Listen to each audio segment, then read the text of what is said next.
พี่น้องออกล่าร้อนมากเลยเป็นดักนอนดักรับนะอุ้ยเป็นดักรับเด้นอนมายิ้มเด้กินนิ่มมา50ก็ได้เด้อบ่มักมันมีพอใจเนาะมันบ่มีพอใจมันบ่มักกับตัวรสชาติเท่าไหร่เป็นสมๆนั่นเลยปุ๊เครื่องดื่มต้องกินแบบหวานๆเย็นๆแบบรสกาแฟกลิ่นหอมคั่วกาแฟไปพี่น้องไปหาหลอกก่อนมือมาหน้าต้นเรียนแล้ว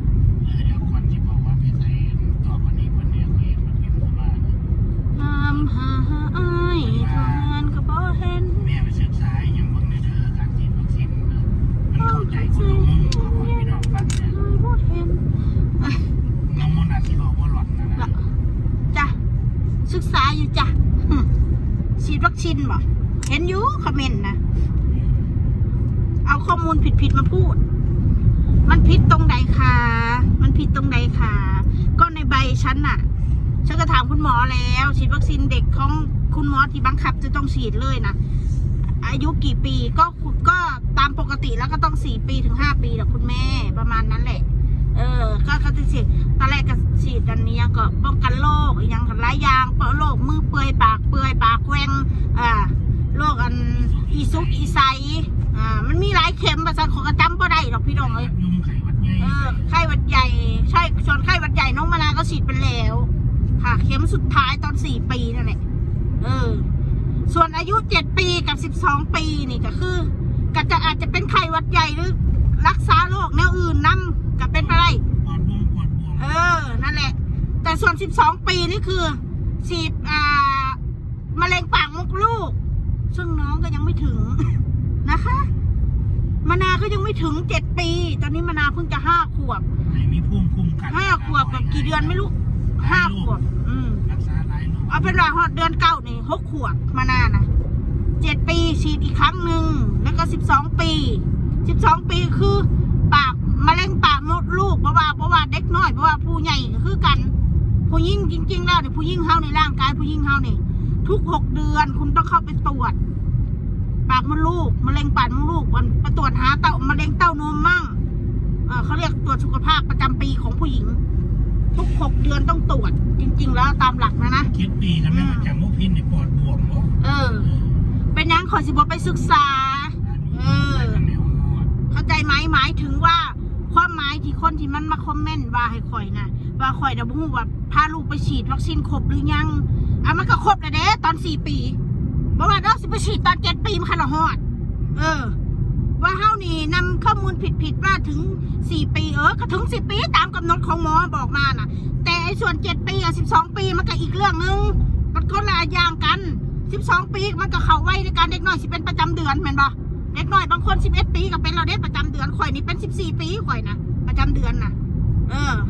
12 ปีนี่บางคนน่ะถ้าเขามันมีแบบเขาเอิ้นอีหยังขอหน้าตาเขาหรือว่าวัยของเขาบางคนก็เป็นแล้ว12 เดือนนั่น12 ปีนั่นเว้ย12 เดือนน่ะเว้าไปเดือนละบัดนี้เป็นบ้าแล้ว12 ปี12 ปีน่ะบางคนน่ะเด็กน้อยเขาเป็นประจำเดือนควรฉีดป้องกันมะเร็งปากมดลูกเข้าใจบ่มันซึ่งไม่ได้เกี่ยวอะไรกับนี่เติมมันว้าวนี่คือว่าฮู้ไปศึกษามาใหม่แหน่เดี๋ยวฉันเอาข้อมูลผิดมาพูดเคยกับข้อมูล3-4 ปีนะจะเอาข้อมูลผิดตรงไหนมานานยังพันฮอด7 ปีแล้วก็เดียวตามหลักการนี่ก็เป็นความเจ้าอยู่แต่ผู้ข่อยว่าเรียกว่าอยู่รู้ผู้ข่อยได้เพราะก็ทำนี่ประเทศลาวแห้งคักประเทศลาวนี่ปีบกลัวบ้านแล้วเรียบร้อยสมัยสมัยนี้มันจะแล้วก็จักเป็นยังมักเว้าแบบคือแบบแบ่งอันเขาเอิ้นยังกับแบ่งชั้นวรรณะนะตามเด็กตามกำหนดตามเกณฑ์ของเด็กไทยว่าสันของประเทศไทยของเด็กไทยทำไมต้องพูดแบบนี้เหมือนว่าคนลาวนี่มันต่ำต้อยมากเลยเหรอความหมายของมึงนะว่าออกมานะตามเด็กไทยแล้วตามอย่างของมันที่มันคอมเมนต์มานะมาตรฐานของเด็กน้อยเด็กน้อยของคนไทยมันก็ฮอกก็มีนะสมัยปู่ย่าตายายเขาตะกี้เพิ่นก็ได้ฉีดอาจจะเอาแต่ว่าการฉีดวัคซีนมันก็เป็นเรื่องดีไม่ว่าลาวหรือไทย สิบอกไว้ให้เด้อกับคนคือกันหมอแต่ละเพศก็บ่คือกันเอา600 บาทเอา600เก้าห้าครับเนี่ย ว้าวคือว่าเฮานี่กูเป็นแม่คนปานนี่นะสมุดเขามีให้อ่านให้สอนในเบิ่งกูรู้เบิ้ลอะไรน้องมานาเขาจะมาฮอด7 ปีกูนี่แต่น้อยจนใหญ่มากูสิโทษถามแม่กูได้สิทธิ์ครบ4 ปีอยู่บ่เนาะกูว่ากูตื่นเนี่ยแป้วนี่ค่ะก็คือออกจากโรงพยาบาลเหมือนบ่แรกเกิดเลยนี่ตัวนี้ค่ะแล้วก็กูจำได้ครั้งล่าสุดกับตอนกูอายุประมาณ9 ปีหรือ10 ปีนี่แหละสิมีคุณหมอมาจากต่างแขวงเนาะจากแขวงสวรรณเขตเท่านี่แหละเพิ่นก็สิมาเยี่ยมญาติประชาชนแต่ละหมู่บ้านเพิ่นก็สิไปชุมนุมกันในวัดแล้วเพิ่นก็สิมาประกาศว่าผู้ใดมีเด็กน้อยมีวัคซีนนั้นเขาเจ้าให้ฉีดฟรีเด้อมีหมอมาฉีดวัคซีนป้องกันโรคให้เด็กน้อยฉีดฟรีเด้อข่อยก็ไปเขาจำได้ว่าจักมีเอายาเพียงมาหยอดใส่ปากข่อยคมอยู่ดอก1 7แล้วก็ฉีดในแขนข่อยนี่7ครั้งล่าสุดที่ข่อยจำได้แค่นั้นกูไปเห็นมาปากกูแหว่งถ้าจะเอาตามรักแล้วนะแต่ว่าการฉีดมันก็ดีอยู่นะไอเมียนป้อมจะไปว่าเรื่องสมัยใหม่มาคุยเอาสมัยที่เฮาเลี้ยงนะได้เห็ดได้ก็เห็ดได้ว่าสัตว์จ้ะเอาไหมแล้วได้น้ำไว้ผมด้วยเลยเฮาบุหูจักฉีดจักเด่นจะขึ้นแต่ตัวเองน่ะฉลาดจะผู้เดียวหลายเถอะนี่แหละเขาเอิ้นว่าทำเป็นมาสอนคนอื่นเขาคือแบบคนอื่นเขาโง่เขาไม่ได้โง่หรอกเขาว่าบ่เบิดเข้าใจบ่มาสอนกูปฏิทะกูน่ะถ้าสิเป็นตั้งใจเอาลูกนะกูจะบอกไว้ให้กูได้ฮอต10 คนคุณกูอยากเอาซื่อเบิดแหละคนสิมีลูกหลายหรือไม่มีลูกหน่อยบ่เกี่ยวหรอกถ้าคนเอาใจใส่ลูกนะบางคนเอาลูกเยอะบ่มีคนรับผิดชอบก็มีกูนี่รับผิดชอบลูกกูต้องหัวจะโดนตีนบอกไว้ให้ซะนะเราก็ต้องมาว่าด้วยการรับผิดชอบไม่ใช่ว่าจะดูแลให้เขาสะอาดอย่างเดียวความรู้ก็ต้องมีการเข้าสังคมก็ต้องมีเอาเข้าสังคมกับไปโรงเรียน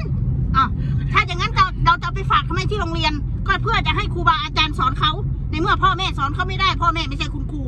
ก็ไปฝากที่โรงเรียนบางโรงเรียนก็เสียเงินพ่อแม่นะครับเป็นผู้คนอยู่บ้านเขากลับมาเขาก็พูดคุยกับพ่อกับแม่คือการกระเห็ดคลิปนี่นะไม่มีอะไรเลยพ่อกับแม่ไม่เคยไม่พาลูกคุยแม่อะไรลูกได้ยังไงพอพาลูกคุยเขานอนก่อนเขาจะนอนคุยกับแม่จนเมื่อยแหละแม่คลิปแค่10 นาทีกว่าเขาสินอนรับนะแม่ก็แม่ร้องเพลงให้ฟังแม่เล่านิทานให้เขาฟัง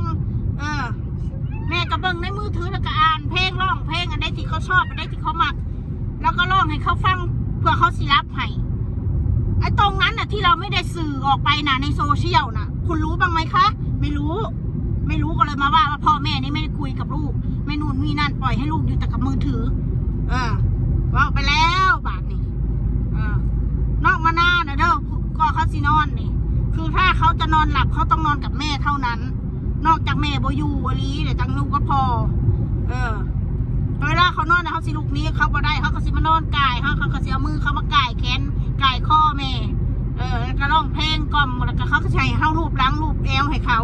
เล็กน้อยลูกข่อยนี่จะมาหูคือกันหูเลยล่ะบ่แอวแม่บ่แอวไปโรงเรียนบ่มีให้คือเห็นนั่นแหละโอ้ยข่อยนี่บ่ซื้อข่อยลูกข่อยนี่คือว่าเป็นความโชคดีของข่อยกระเป๋าเพชรคุณครูยังย่องเลยว่าเด็กส่วนมากบางคนมานี่ให้น้ำพ่อน้ำแม่แล้วน้องมาหน้านี่พอจะไปหอดคุณครูนี่คุณครูวันดีกาก่อนนะเนี่ยผมคำนั้นเพื่อนอยากว่าหัวนะอยู่เลยอิบติกมาว่าเขาเลือกวัคซีนวัคซีนแต่ว่าขังเรียนลูกภาษาของเขาว่าเป็นยังควรไปศึกษามาใหม่ไหมตอนนี้เขาฉีดถึง7 ปีถึง12 ปี7 ปีมันก็อีกแบบหนึ่ง12 ปีก็อีกแบบหนึ่งมันคันในห้องมันคันเราฮอดมันสิไปเบาเก่าถึงมันยังล่ะอันน้ำมันเราบอกเราสิบอกว่าหล่อนเราบอกแค่ว่าลูกเราจะฉีดมากครบหมดแล้วครบเฉพาะ4 ปีกลัวเข็มสุดท้ายนั่นแหละส่วนโรคปากมันหลอกมันลูกแล้วแต่ถ้าจากฉีดบ่ฉีดดอกนะเขาเลยบังคับดอกแต่ ยฉีดจักเถื่อดอกเอาหล่อนไรเถอะอย่าไปเอาอันคำว่าสมัยใหม่กับสมัยเก่าที่การดีคือการกระเฮาลูกน้อยคนบ้านนอกออกมาปุ๊บเป็นบ่เขาสิยำเข่ามกนะป้อนลูกเขาเลยเด้แต่หมอสมัยใหม่เขาปล่อยเหตุแบบนั้นแล้วเขาให้กินแต่นมพัน6 เดือนจังคอยป้อนเข่าลูกบางคนมันก็ไม่ถึง6 เดือนน้องมะนาวเขาบอกเลยว่าคอยให้กินเข่าตั้งแต่อายุ4 เดือนเพราะว่าเขากินแต่นมท้องเขาไม่อยู่ท้อง แล้วก็ต้องป้อนนกข้าวเขาด้วยเขาซิลิลักเขาก็ใส่น้ำเยอะๆหน่อยให้เขานะเอาคันเดียวกันคอยแยกอีกคำหนึ่งนะแม่คอยแยกเนี่ยบางที่เขามีโรคใหม่ๆเขามาเพื่อจะเป็นประมาณ12เนี่ยยังยกตัวอย่างโควิดเขามาในขี้เท่ากันใดเราก็ต้องไปฉีดเห็นป่ะคือข่อยเนี่ยข่อยก็2 เข็มอ่ะบางเพชรก็2 เข็มมันไม่ได้เกี่ยวแต่ตามหลักการที่คุณหมอบันต่างมาในคือ12แต่ละคันมีโรคอย่างอื่นเขามาอีกสมมติว่าโรคยังก่อนเนื้อเปื่อยพุพองตามผิวหนังเขาต้องไปฉีดอีกได้ป่ะเนี่ยมันวันนี้นอนพี่น้องร่างไข่คนเราแต่ว่าตามกติกาคือว่า12กับแมนพวกเราโอ้ยเพราะว่าถ้าโรคถ้าแมนจะแมนดอกครับจะมาว่าเฮานะนำข้อมูลผิดออกโซเชียลนะความหมายเจ้าก็ต้องบอกสามมนตอนนี้ค่ะเขามีแล้วถึง12 ขวบแล้วแต่ว่าตัวยามันคนละยาละคนละโตรักษาโรคคนละอย่างกันอธิบายแบบนั้นนะเราก็เข้าใจนะเพราะว่าน้องผู้ชายกับสิไปฉีดปากมดลูก12 ปีนะใช่ค่ะลูกอาจจะเป็นลูกยาวเกินไปอันนี้พอผู้ยิ่งคนบอกผู้ใหญ่มาแยกย่อยไม่ยิ่งคนเท่าคือการ6 เดือนเต้าต้องไปตรวจแล้วเนี่ยมะเร็งตรวจหามะเร็งเต้านมนี่ตรวจมะเร็งปากมดลูกต้องไปงะขาให้หมอสอดเข้าไปตรวจคักแน่ผู้ใดข่อยตรวจข้างล่าสุดกับตอนข่อยผู้ใดอยู่ระยองผู้ใดตรวจมะเร็งปากมดลูกข่อยนะที่ว่าจังใดซะเอาตามนั่นแหละพี่น้องเอ้ยฉลาดแต่เธอซะฉันงูจักยังอันว่าขึ้นใส่ลายเขาอีกว่าเอานำข้อมูลเขาเองโอ้เขาบอกเฉพาะลูกเขาดีราคาต้องอ้างนี่นะสร้างคำเดียวเนี่ยนะอันอ้างว่าเด็กไทยนี่ตามมาตรฐานของเด็กไทยที่เด็กประเทศดังกับคนคือกันกูสิบอกไว้ให้ถ้าคุณหมอเขาสั่งแต่ละประเทศมันก็บ่คือกันการรักษาแต่ละประเทศเขาบ่คือกันคือประเทศลาวเลยปีเดียวเขาฉีดครบเลยเรียบร้อยเลยคือเขาก็บ่มีการฉีดอีกเลยเป็นบนน้องเมฆนี่คือประเทศลาวนี่ฮันเข้าใจบ่คนคือกันน้องเมฆฉีดจะเข็มแล้วน้องเมฆครบแล้วน้องเมฆก็5 ปี 4 ปีออโต้ให้ขับตัวออโต้ก็ครบแล้วออโต้ก็ได้5 ก็ขวบกว่านึงมาดิเขาฉีดเทอละ3 เข็ม 4 เข็มข่อยตะกี้สมัยข่อยจำได้ข่อยฉีดละ2 เข็มบ่เข็ม1ทีละเข็มแล้วก็อาทิตย์เดือนนึงตะกี้อะไร